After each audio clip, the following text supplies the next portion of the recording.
सभी योग साधकों को प्रणाम। मैं डॉक्टर एनआर योगाचार्य योग एवं संस्कृति चैनल में आप सभी का स्वागत करता हूँ। प्राणाय नमो यस्य सर्वम इदं वसे यो भूत सर्वस्य ईश्वरो यस्मिन् सर्वं प्रतिष्ठितम्। अथर्ववेद के प्राण सूक्त में प्राण की सुंदर परिभाषा दी है। प्राणाय नमो यस्य, इस प्राण को मैं नमस्कार करता हूँ जिस प्राण में ये पूरा का पूरा संसार जगत समाहित है। ये साक्षात ईश्वर है, भूत है, सब जगह इसकी प्रतिष्ठा है। कहें तो हमारे शरीर में ये प्राण शक्ति ही हमारे शरीर को ऊर्जावान और स्वस्थ बनाए रखती है। इस प्राण शक्ति के कारण ही हमारे नेत्रों की दर्शन शक्ति, कानों की श्रवण शक्ति, नासिका की घ्राण शक्ति और उदर की पाचन शक्ति, हमारा पूरा का पूरा शरीर इस प्राण पे टिका हुआ है। इस प्राण शक्ति के कारण हमारी जो अंतःस्रावी ग्रंथियां हैं, हमारे शरीर के प्रत्येक अंग और प्रत्यंग इस प्राण के कारण ही कार्य करते हैं। और इस प्राण को हम हमारे शरीर में ऑक्सीजन के माध्यम से प्रवेश करवाते हैं या अंदर लेते हैं शरीर में। जितना इस प्राण वायु को हम शरीर के अंदर लेते हैं उतने ही हमारे शरीर के जो अंग प्रत्यंग है वो व्याधि मुक्त होते हैं।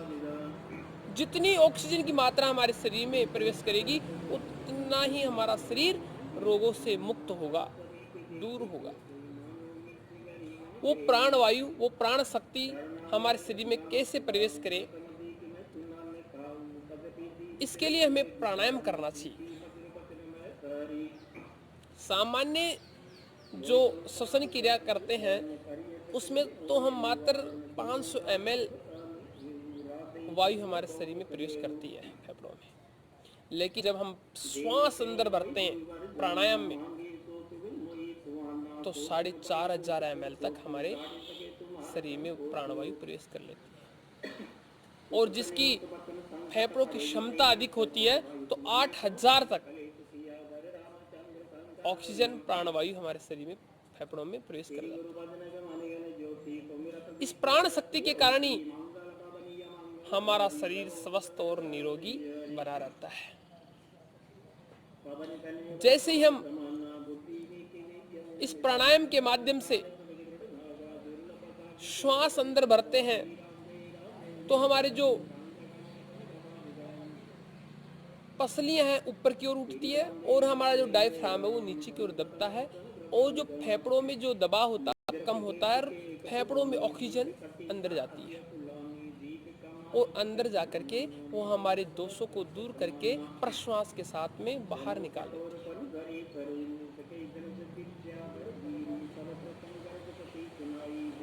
हमारे योग दर्शन में जो प्राणायाम की परिभाषा दी है, श्वास प्रश्वास और गति विच्छेद प्राणायाम। श्वास और प्रश्वास के साथ में गति के साथ में लयबद्ध करना ही प्राणायाम है। श्वास और प्रश्वास को अब प्राणायाम के विषय में चर्चा कर रहे हैं तो आज हम भस्त्रिका प्राणायाम के विषय में चर्चा करेंगे। भस्त्रिका प्राणायाम में पूरक और रेचक की क्रिया के साथ में हम श्वास और प्रश्वास लेते हैं अंदर और ऑक्सीजन को हमारे अंदर भरते हैं। जितनी अधिक ऑक्सीजन हमारे शरीर में प्रवेश करेगी, शरीर में ऑक्सीजन की जो मात्रा का स्तर वो अधिक होगा तो CO2 की जो मात्रा का जो निष्कासन का जो स्तर है वो भी अधिक होगा, यानी CO2 भी हमारे शरीर से अधिक मात्रा में बाहर निकलेगी, फेफड़े शुद्ध होंगे। इसी तरीके से रक्त में भी जब हम श्वास अंदर भरते हैं तो रक्त का दाब बढ़ता है, वो प्रश्वास करते हैं तो रक्त का दाब कम होता है। इसी तरीके से रक्त में भी जो ऑक्सीजन की जो मात्रा है वो बढ़ती है और CO2 की मात्रा है, निष्कासन का स्तर है, वो भी बढ़ता है। अब भस्त्रिका प्राणायाम को कैसे करते हैं? ध्यान मुद्रा में बैठा है और सुखासन, पद्मासन और सिद्धासन कोई सी भी स्थिति में आरामदायक स्थिति में बैठ सकते हैं। लंबा गहरा सांस लेना और छोड़ना।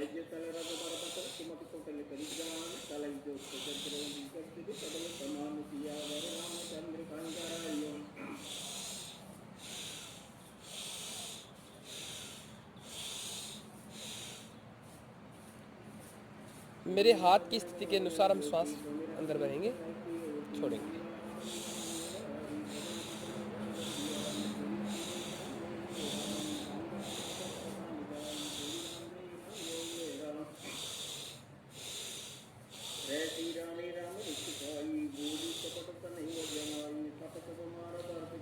ये सामान्य स्थिति है हमारी प्राणायाम को करने की। इस प्राणायाम में 2.5 सेकंड से 3 सेकंड के अंतर हम श्वास को अंदर भरते हैं और 2.5 सेकंड में ही बाहर छोड़ते हैं। यानी 1 मिनट में 12 आवृत्ति इस प्राणायाम की होती है।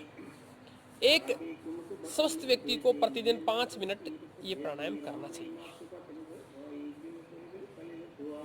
ये जो सामान्य क्रिया है हर व्यक्ति को करनी चाहिए। अगर हमारा जो अभ्यास है करने का अगर बढ़ता तो हम गति के साथ में कर सकते हैं।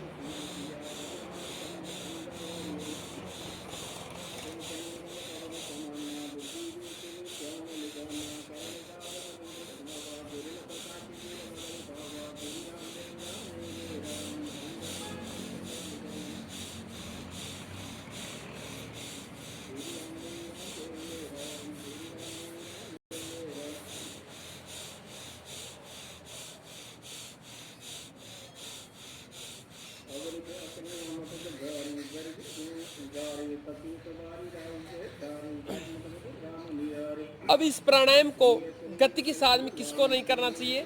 जिसके हार्ट से संबंधित समस्या हो,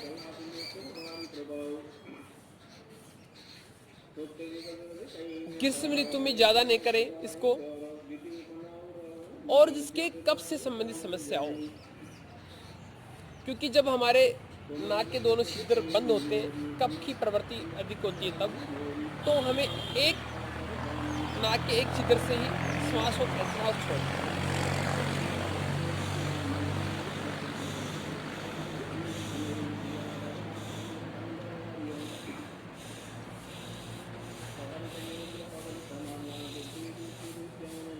एक से लेना, एक से छोड़ना, एक से लेना, एक से छोड़ना।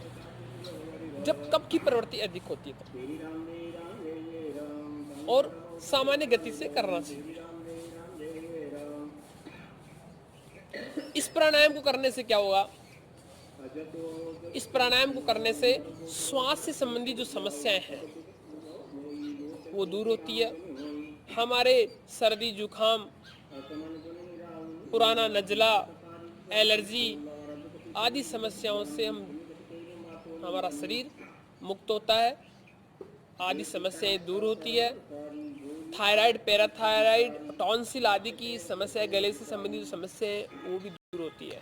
हमारे त्रिदोष हैं वो क्षम होते हैं। वात, पित्त और कफ का जो बैलेंस है वो स्थिर होता है। मन, ब्रेन स्थिर होता है, शांत होता है। इस प्राणायाम की दूसरा प्रकार, श्वास अपने हाथों को सामने रखना और श्वास खींचते हुए दोनों ओर खोलना।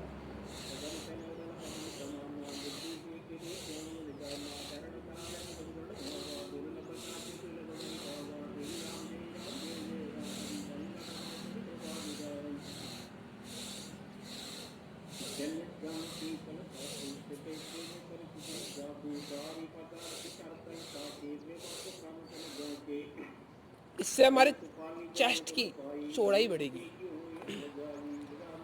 फेफड़े का इस तरह वो बढ़ेगा, शुद्ध वायु ऑक्सीजन हमारे शरीर में जाएगी, फेफड़ों में जाएगी, हमारे फेफड़ों को फिल्टर करेगी वायु, और जो CO2 है उसको बाहर निकालेगी। यानी हमारे जो दोष है शरीर के उनको CO2 के माध्यम से बाहर निकालेगी। इसके साथ में हाथों को ऊपर करना। तीसरा प्रकार,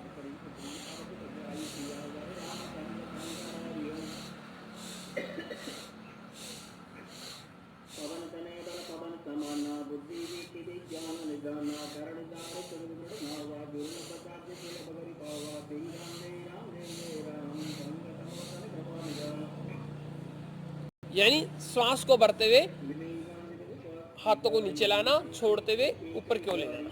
इससे हमारे चेस्ट की लंबाई बढ़ेगी, फेफड़े मजबूत होंगे, स्ट्रोंग होंगे।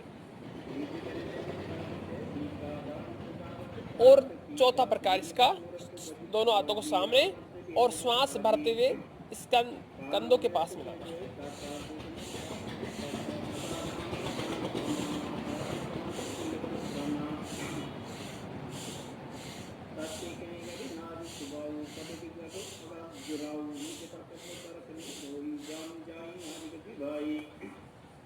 इससे हमारे शोल्डर भी मजबूत होंगे, हाथ भी स्ट्रोंग होंगे, मजबूत होंगे। निश्चित है हमारे शरीर के वायु के जो विकार हैं वो निश्चित दूर होंगे।